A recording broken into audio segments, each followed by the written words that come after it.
Great Rising family, this is your favorite herbalist, Miss She. Today we're going to be talking about conquering fibroids naturally. First and foremost, I want to advise you all that I am not a doctor. The information I'm going to bring forth to you today is solely based on my personal research and experience. So I do recommend that you see your licensed medical professional. Especially if you have any pre-existing conditions, you're pregnant, nursing, or on any type of medication. So with that being said, let's jump right into it. Uterine fibroids are non-cancerous growth that grow within the inside of the growth found in or on the uterus that are unlikely to become cancer. Even though they're unlikely to turn into cancer, they cause a variety of issues. You'll see me looking off to the side because that's what my notes are. The size and location of the fibroid contribute to the impact they have on surrounding organs and tissues. Some doctors may even choose not to treat your fibroids initially. They'll rather go ahead and monitor them for growth. In some cases, like mine, a hysterectomy was recommended and surgery scheduled by the time I finished getting dressed, as if I had no say-so in the matter. So today we're going to talk about 3 different types of fibroids. So the first one we're going to talk about is the submucosal fibroid. That one is found inside the uterus, and that's the area where babies and blood comes from. These are the least common, but they are the most symptomatic. They cause heavy bleeding without pain, infertility issues, as well as large clots. You also have the intramural fibroids. These grow in the middle layer, like the name, like the name suggests. It grows in the middle layer of the endometrium muscle walls and may lead to heavy, long periods with pain or pressure in the pelvic region. Large fibroids in this area can change the shape of your uterus. You also have the subserous fibroid. Those grow on the outside surface of the uterus, and these are the most painful due to the effects that they have on the surrounding organs. So for example, if they're located on the backside, they can cause damage to the rectum and cause backaches. These are also often found by mistake because they don't really cause changes to your period or cause pain that would give you the indication that it's something reproductive. All right, so fibroids and fertility. See, fibroids, they can affect your fertility, and most women, when they do come to me, when they're talking about fibroids, it's because they're attempting to have a baby or have suffered a miscarriage in the past. So, and because of this, and this is why, fibroids, they can change the shape of your cervix, which affects the number of sperm that are actually able to enter your uterus. And also because fibroids can change the shape of your uterus as well. They may decrease the number of places an embryo can successfully implant or reduce the space in the uterus for the embryo to be able to develop healthy. You also have fibroids that can block your fallopian tubes that can trap the fertilized eggs and make the trip to implantation difficult or impossible. Fibroids also can cause miscarriages because they can weaken the lining of the uterus of the uterine cavity, decreasing the blood supply to a growing embryo. So the cause of fibroids isn't clear, but the most common cause of fibroids is hormone imbalance with estrogen and progesterone. Overproduction of estrogen causes bloating, fibrocystic breasts, decrease in sex drive, irregular periods, increased PMS symptoms, as well as mood swings.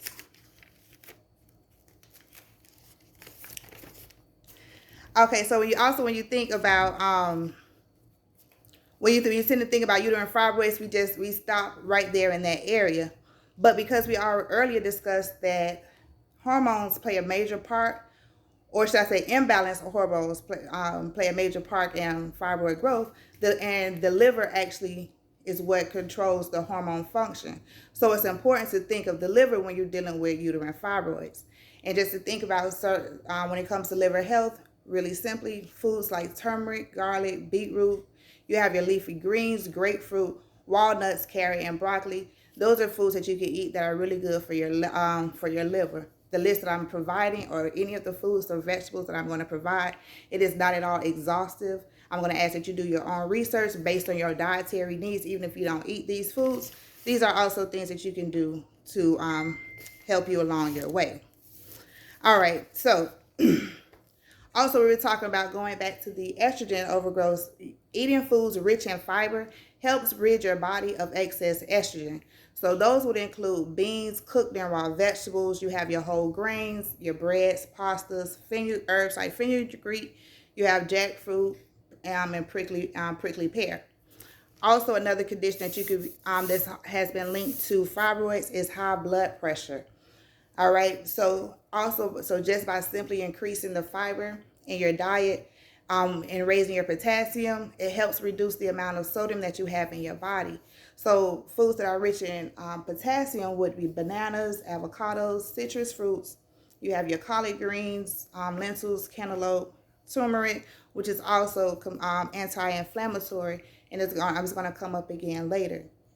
So another herb that you can simply really easy to use. Another herb that you can use to fight your fibroids is green tea. Yes, green tea, the one that you see everywhere. So green tea is good because it helps fight inflammation with fibroids, as well as it reduces the estrogen found in your body. It's rich in iron, so it's helpful, especially if you suffer from heavy and prolonged periods. Green tea also helps increase your liver function, and which is helps increase the liver function we talked about earlier. Now, if you want to go a step further with green tea, you also have a product called Matcha Green Tea, and that's also very common. You find it in your local grocery store. And then also for that, when it comes to when you compare it to regular green tea, you have 1 cup of Matcha Green Tea will equal about 10 cups of regular green tea. So that's a great tea to add, and you could drink it on a regular basis. Fibroids, vitamin D deficiency has also been linked to fibroids as well. So to get your vitamin D up, if you're not getting from just being outside, if you saw my other video, I was definitely outside and soaking up all that good vitamin D. But you can also use a product called spirulina. It is also available on my website, loose as well as in capsule form. Something I like to do with spirulina is just to make what I call detox aid. I put it in my water. I add the spirulina. I add a little chlorella powder and a little bit of activated charcoal, key lime juice. Then I sweeten it either with a date, or I can use some maple syrup, shake it up really good, and you could drink that. And I love it. That's one of my favorite drinks. And also mushrooms, another one of my favorites. Mushrooms, and they're actually the only good plant source of vitamin D. You also have orange juice that's going to give you some good vitamin D as well. Now, also another food that you're going to be able to, was very important with your, another food that you can eat to help with the breakdown of your fibroids are what are classified as enzymatic fruit.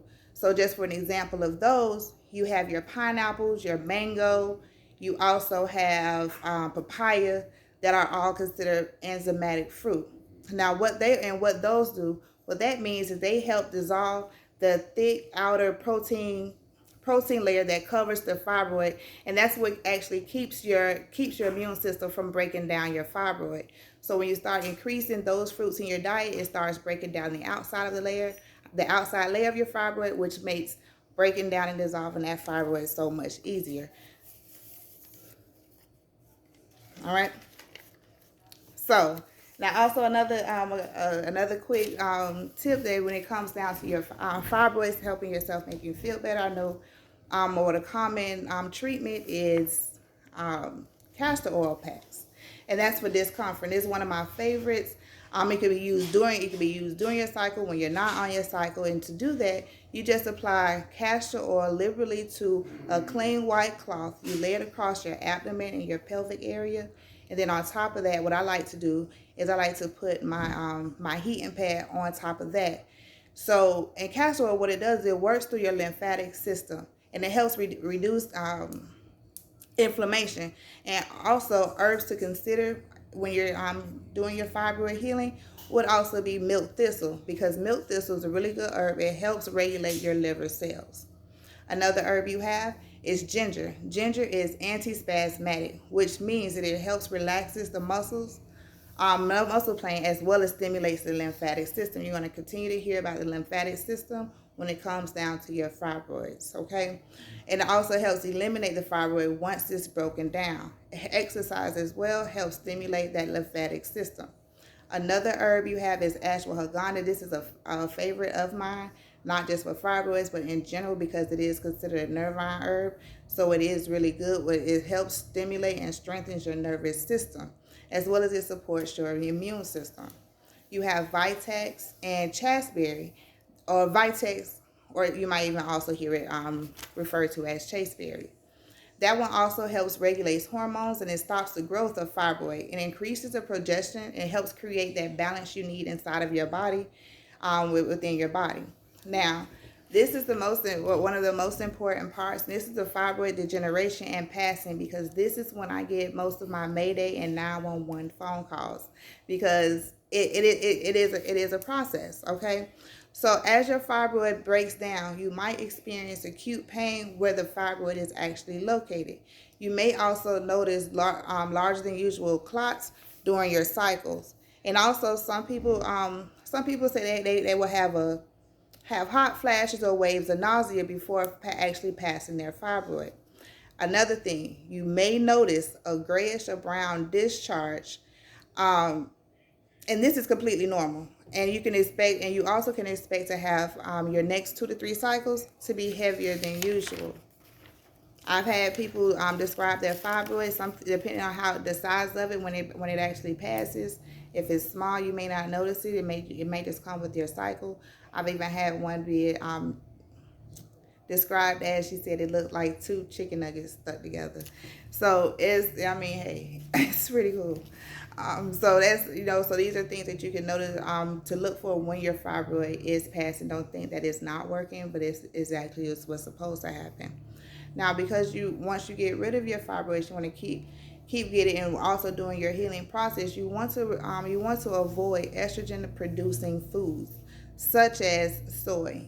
All right, soy acts as a phytoestrogen, which means it mimics estrogen once it gets inside of your body. So if you have an overproduction of estrogen, adding soy on top of it is just like Miracle Grow for your fibroids. You also have your dairy products, all dairy products. You have your red meat. In my opinion, meats of all kinds.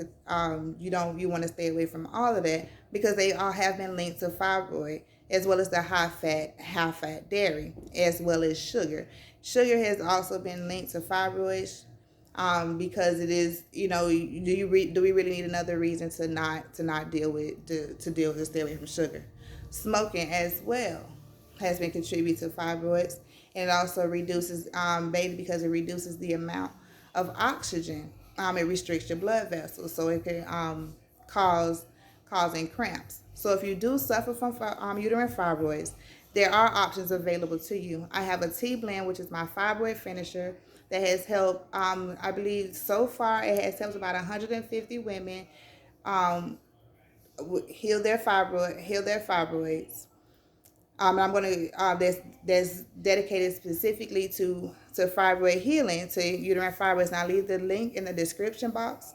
You have your diet, exercise, herbs. They all go hand in hand in your overall health, well-being, and healing. So I hope this video helps you along your journey to know thyself in order to heal thyself. Until the next time, I want to leave you with the gem that was dropped in my lap. Always show people more respect than they deserve. Be blessed.